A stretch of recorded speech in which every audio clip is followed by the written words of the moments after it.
AP के questions में कई बार कुछ ऐसी स्ट्रैटेजीज होती हैं जिनको यूज करके बहुत इजीली क्वेश्चंस को सॉल्व किया जा सकता है। जैसे ये क्वेश्चन है, इसमें हमें ये सीक्वेंस गिवन है ai from i to n where n is an even integer, मतलब नंबर ऑफ टर्म्स इवन है।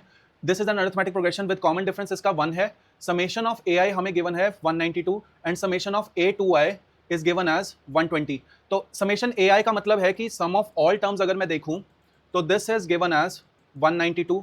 अगर इसमें मैं sum of even number terms देखूं, दिस इज गिवन एज 120। तो can you find what is the sum of odd number terms? तो odd number terms का sum आ जाएगा an minus 1. This will be total sum minus the sum of even number terms. तो इसका मतलब this will be equal to 72. और अगर मैं इनको subtract करूं, what is a2 minus a1? This is d, which is 1. What is a4 minus a3? This is also d, which is 1. 120 minus 72, which is nothing but 48. तो इसका मतलब n की value हमें मिल रही है 96. So the answer will be 96.